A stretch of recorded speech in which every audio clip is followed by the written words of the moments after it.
Once you've unboxed your Ally, setup is dead simple. Turn on your Ally using the power button on the top of the device.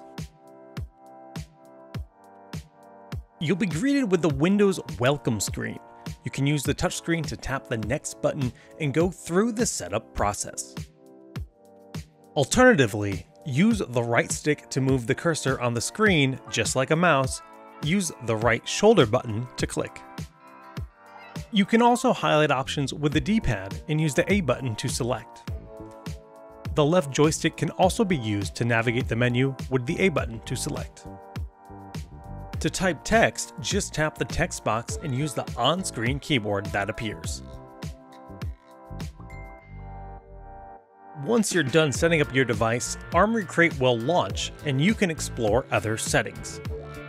Now's a great time to set up your fingerprint for quick logins with Windows Hello.